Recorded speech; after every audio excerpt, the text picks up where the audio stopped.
क्योंकि कोरोना काल में बेहतर काम अगर किसी ने किया है और सबसे अच्छा काम किसी ने अगर किया है तो वो हमारे डॉक्टर्स यानी कि फ्रंटलाइन वर्कर्स रहे हैं। उनके लिए जोरदार तालियां जरूर होनी चाहिए। बहुत बहुत स्वागत है डॉक्टर अंसारी जी। जैसा कि परिचय कुछ देर पहले भी मैंने आपका बताया और उसमें देखकर ऐसा लगता है कि इतना कर गुजर जाने के लिए वो प्रेरणा कहाँ से मिलती है। जैसा कि डॉक्टर अरविंद जी ने बताया, उनको प्रेरणा मिलती है लोगों से बात करके, उनके इमोशन से, जो लाइफ एक्सपीरियंसेस हैं उनसे उन्हें प्रेरणा मिलती है। लेकिन आपने इतना सब अचीव करने के बाद भी आपने ये सोचा कि नहीं, अगर किसी पेशेंट का इलाज करना है और वो असक्षम है तो उसका इलाज हम फ्री में करेंगे। पहले तो मैं आपका बहुत बहुत शुक्रिया अदा करूंगा जो आपने यहाँ मुझे आमंत्रित किया। थोड़ा करीब कर लीजिएगा सर। जी, ये डॉक्टरी का पेशा सिर्फ पैसा कमाना नहीं है। डॉक्टर को सबसे पहले जनता जो है भगवान मानती है, खुदा मानती है। जो लोग जिनके पास पैसे नहीं होते हैं, असली बात ये होती है हमें उनको इलाज देना है।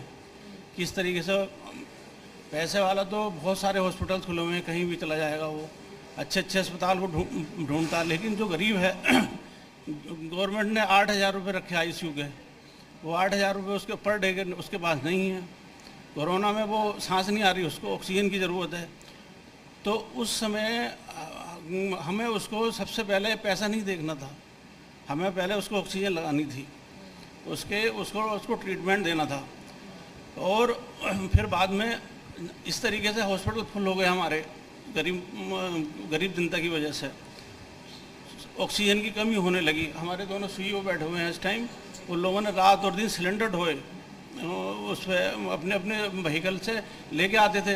सिलेंडर ख़त्म, ऑक्सीजन ख़त्म हो रही है, लेकिन हमने हिम्मत नहीं हारी, अपने पैसे से मेहनत करके गरीबों को इलाज दिया। और उसकी वजह से आज जो है ऊपर वाले की दुआ से हमारा हॉस्पिटल बिल्कुल अच्छा और फुल चलता है। लेकिन कोई ऐसा नहीं है कि गरीब लोगों को हम छोड़ देते कि भाई नहीं तुम सरकारी अस्पताल जाओ, हम तुम्हारा इलाज नहीं करेंगे, हम तो सिर्फ अमीरों का इलाज करेंगे, हमें जहाँ पैसे मिलेंगे हम उनका इलाज करेंगे। ऐसा कभी विचार नहीं आया, क्योंकि हम भी एक गरीब फैमिली से ही हम डेवलप हुए, हमने मेहनत करी और आज ऊपर वाले ने हमें यहाँ तक पहुँचाया। ये रोज क्योंकि खबरों में हम देखते हैं कई ऐसे प्राइवेट अस्पताल होते हैं जो कि भर्ती नहीं करते मरीजों को, अंदर बेड खाली पड़े हुए हैं, लेकिन शायद असक्षमता की वजह से उन्हें भर्ती नहीं किया जाता। नहीं, वो उसमें ये दिमाग में रहता है कि यार पता नहीं ये पैसे नहीं देगा, इसके पास पेमेंट नहीं है। लेकिन कभी ऐसा नहीं सोचना चाहिए, क्योंकि वो आपका हमारा घर के वाले के साथ भी कोई ऐसी प्रॉब्लम आ सकती है, कोई हमारे रिलेटिव के साथ में ऐसी प्रॉब्लम आ सकती है। तो हम कभी किसी को मना नहीं करते, जितना हमसे बन होता है, जितना हमसे बन पाता है। पेशेंट के पास नहीं है पैसा, कम पैसा है, भाई चल तू ठीक है कम दे दे, अपना काम करा के चला जा, दुआ देगा। और उस दुआ की वजह से आज जो है, आज हम इस स्टेज तक ऊपर वाले क्रम से आ गए हैं। कोई ऐसी नहीं है कि पेमेंट हम पैसा है क्या करेगा, पैसा को सर पे लेके घर को ऊपर तो जाएगा नहीं, सारी चीज़ें यहीं रह जानी है सबको। मैं चाहती हूँ कि आपकी आवाज़ सभी तक पहुँच रही, अच्छे से पहुँच रही है। आप माइक थोड़ा सा पास कर लीजिए। अभी स्थितियाँ जो हैं देश में, प्रदेश में, अभी तो फिर भी हालात ठीक होते हुए नजर आ रहे हैं, लेकिन कुछ दिनों पहले की अगर हम बात करें, ऑक्सीजन की कमी की वजह से लोग काल के गाल में समा गए, लोगों को बहुत दिक्कतें हुई और अभी भी संभावित तीसरी लहर के बारे में भी बातें हो रही हैं। लेकिन इस बीच लोगों ने फायदा भी बहुत उठाना चाहा, लोगों ने आपदा में अवसर भी ढूंढा है, और साथ ही चाहे वो ऑक्सीजन की कालाबाजारी हो, नकली रेमडेसिविर इंजेक्शंस हो, लेकिन ऐसे समय में आपने पूरी ईमानदारी के साथ काम किया। उन लोगों के लिए आप क्या कहना चाहेंगे? नहीं, देखिए, जो इस महामारी में जो अवसरवादी बने हैं वो उन्होंने बहुत गलत काम किया है। ये महामारी तो हम सब लोगों के लिए थी और इसमें हमें किसी को भी कोई अवसर वाला काम नहीं करना चाहिए। जिन लोगों ने भी इस तरीके से पैसे कमाए हैं वो उनके कहीं ना कहीं निकलने हैं, ऐसा उनके वो पैसे नहीं डाइजेस्ट कर सकते। नकली रेमडेसिविर वाले आए, बहुत सारे लोग आए, लेकिन हमें तो एक सारी जनता का, गरीब जनता का इलाज करना था। वो कहाँ 10,000 रुपये का इंजेक्शन खरीद लेगी। लेकिन हम फिर बाद में ये आने लगा भाई रेमडेसिविर से कोई फ़ायदा नहीं है, सब ये तो इसकी कोई ज़रूरत नहीं है। हमने तो एक basic BiPAP, CPAP, air bridge और ऑक्सीजन अपने इन सपोर्ट से पेशेंट्स को ठीक किया। बहुत अच्छा रिजल्ट रहा हॉस्पिटल्स का, मैं बहुत कम से कम मोर्टेलिटी रही लेकिन ऐसा नहीं था। और ये जो लोग अफसर के साथ काम करते हैं, ये कभी आगे नहीं बढ़ते हैं। कभी भी आपने सुना होगा, कभी किसी चोर का घर बनता हुआ नहीं देखा होगा। कोई चोरी करे, कोई दूसरी तरह कालाबाजारी करे, थोड़े दिन के लिए होती है, उसके बाद में वो फिर नीचे आ जाता है, क्योंकि उसकी मानसिकता बड़ी नहीं होती। मानसिकता जो है वो आदमी को अपनी बड़ी रखनी चाहिए। बड़ा जो होता है, बड़ा ऊपर वाला बनाता है आदमी को। नीचे वाले जो हैं ये इस तरीके से कि उसने 10 लाख रुपए ले लिए, 20 लाख रुपए सब निकल जाते हैं उनके किसी ना किसी तरीके से वो समझ नहीं पाते हैं उस चीज़ को, लेकिन वो पैसे निकल जाते हैं। तो इसलिए हमेशा अपना दिल सही रख के सही तरीके से मरीजों को ट्रीट करना चाहिए, दिल से ट्रीट करना चाहिए।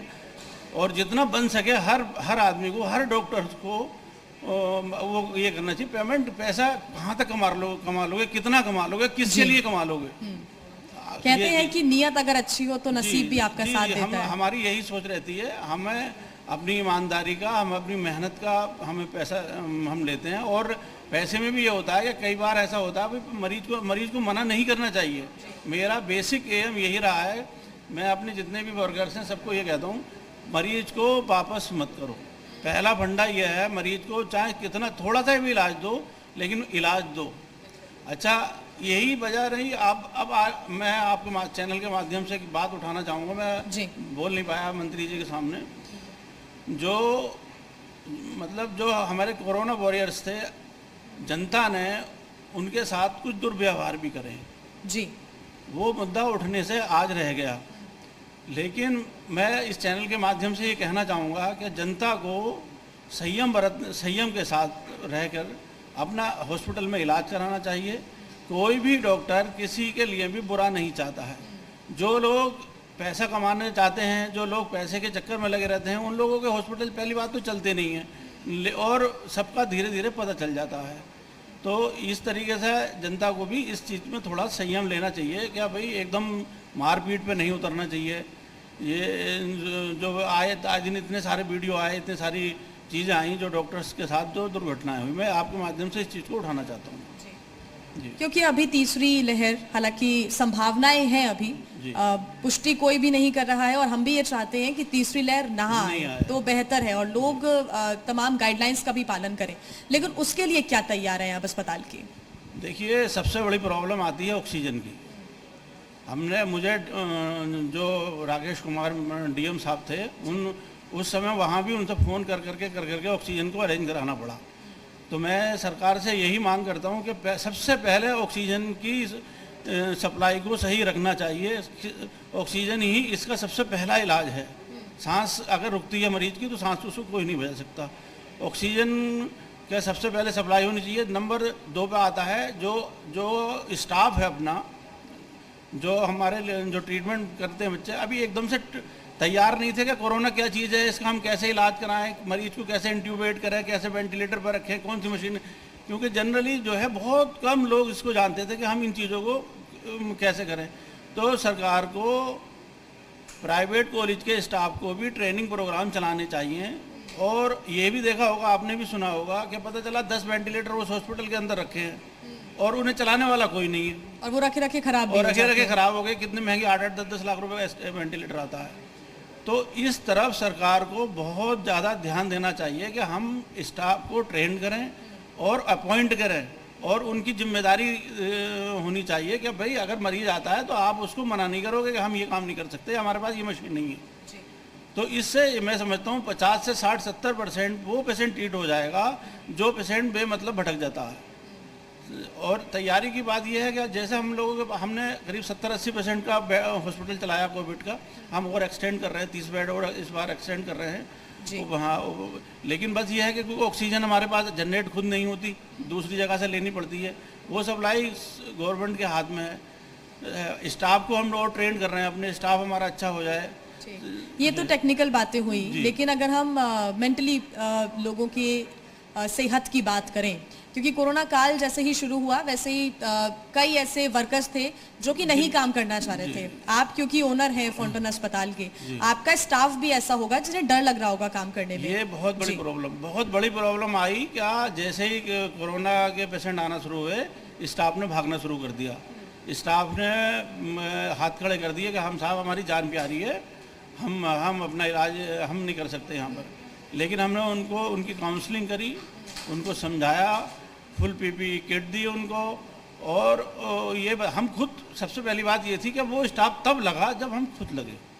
अदरवाइज जब उन्हें लगा कि डॉक्टर साहब खुद लगे हुए हैं, इनके सारे जो अपने खास लोग हैं वो सब लगे हुए हैं इलाज में, तो वो धीरे धीरे वापस रिटर्न करने लगे।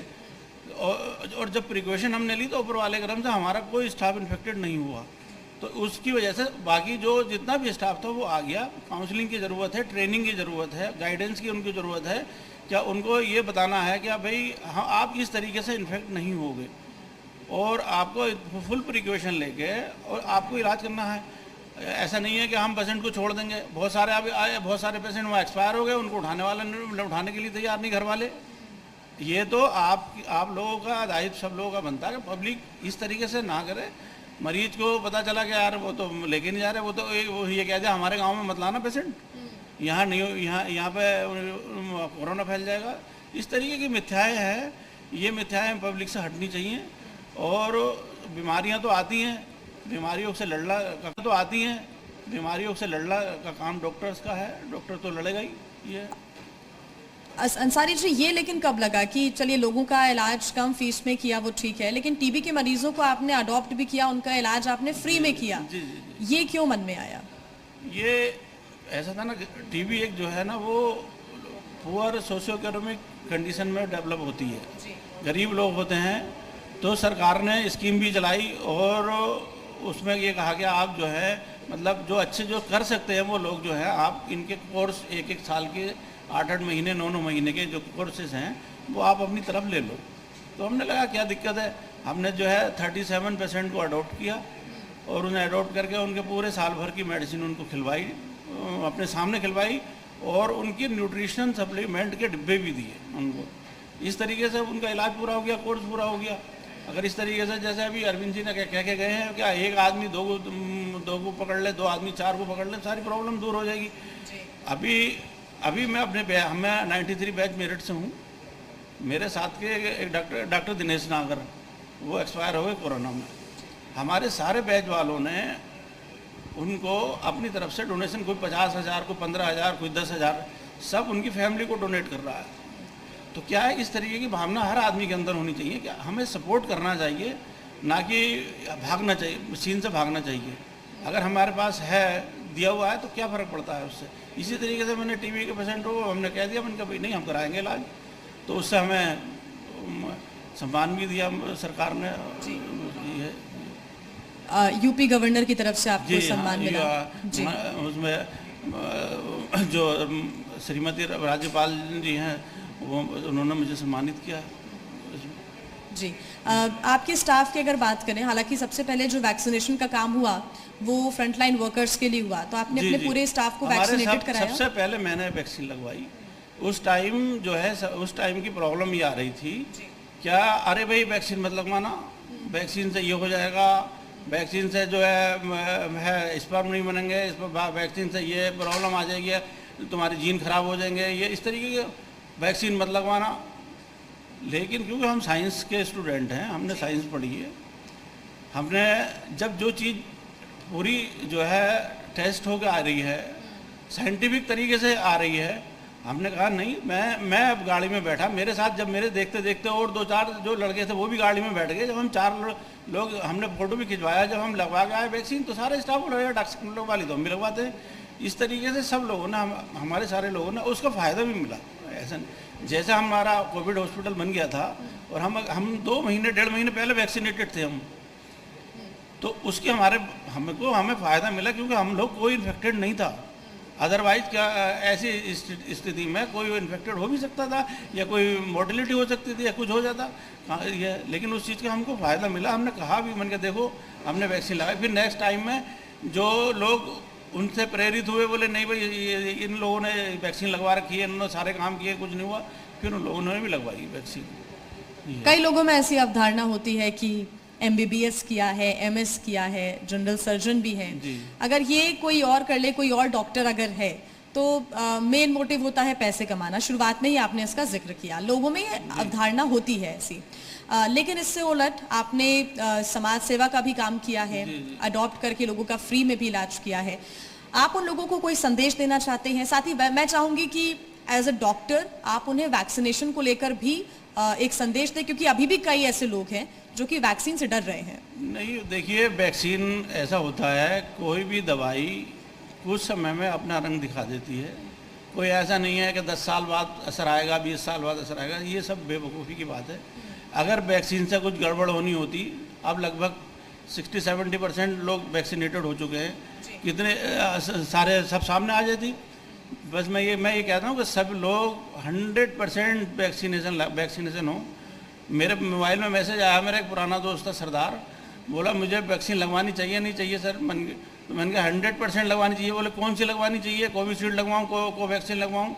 मैंने कहा एनीवन, मैंने लिख के दिया उसको, तो उसने वैक्सीन लगवाई। वैक्सीन सबको लगवानी चाहिए। एक ही हमारे पास हथियार है इस टाइम, जो हम वैक्सीनेट हो जाएं सब सारे लोग। और जहाँ तक आपने कहा पैसा कमाने वाली बात, सर्जन बन गए पैसा कमाए, पैसा वैसे सारे डॉक्टर्स कमाते हैं। अपनी मेहनत करो, ज़्यादा टाइम मेहनत करो। ऐसा है, आप भाई पैसा तुम्हें ज़्यादा कमाने की इच्छा है, आप थोड़ा ज़्यादा मेहनत कर लो, लेकिन ऐसा नहीं होना चाहिए कि काम आपका 10,000 का है, आपने ले लिया 40,000, 50,000, उसका आत्मा दुखती है मेरे पेशेंट की। ये कभी भी माइंड में नहीं होना चाहिए। पैसा तो वही वाली बात है, पैसा आप पहले भी आपसे कहा था, पैसा कहाँ लेके जाएगा आदमी। बिल्कुल। बहुत बहुत धन्यवाद डॉक्टर मोहम्मद असद अंसारी जी हमारे साथ जुड़ने के लिए। Thank you so much.